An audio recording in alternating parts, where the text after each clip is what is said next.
мүмкүнчүлүктөр негизинен Баткен областы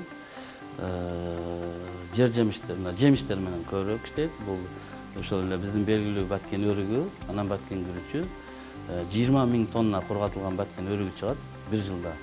7-8 000 тонна Баткен күрүч чыгат. Мына ушул эки продукта дагы толук бойдон десем дагы болот, 80-90% Тажикстан менен Өзбекстанга киргизилет да. Киргизилгенде дагы бул кандай десем, көзөмөл астында эмес да. Көзөмөлсүз өтүп, анан Тажикстандын бренди менен Тажикстандын продукциясы болуп экспорттолот да. Мына ушун эле биздин жетекчиликтер, мен көп айтам буну.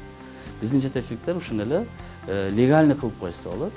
Чоң эмес, эми эки область келишим түзүп туруп эле чоң эмес, бир салык, символичный салык кылып койсо, ошол областка түшмөк биринчиден акчасы. Экинчиден каттоого түшмөк.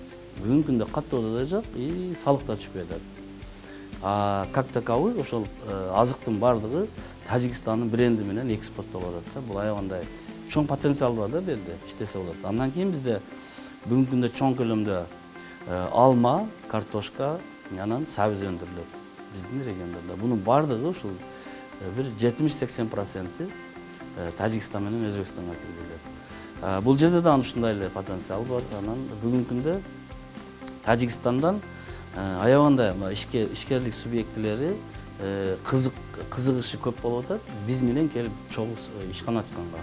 Себеби алар күндө жаңылыктан угуп отурат.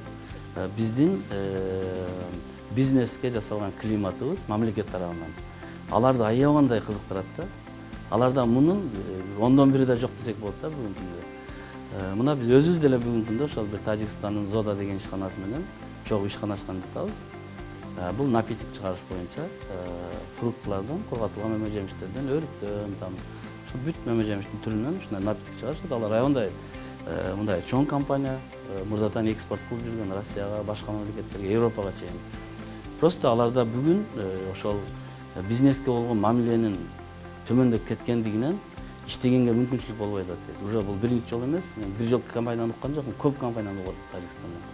Мына ушул эле максатта биздин ошол Лейлектеги СЕЗди иштетсе бүгүн, бул СЕЗдин жетекчилери катуу иштеш керек берди. Тажиктер давай деп турат, чыгайлы деп турат. Кыргызстанга бизге түз бергиле, кой бергиле шартты, биз ошол жерге чыгып иштейли деп атат. Силердин шартыңар бизге аябагандай жакшы деп бүгүнкү күндө ушундай спрос чоң да бул. Буну карап көрүп иштеш керек бул жерде, аябагандай момент жакшы да.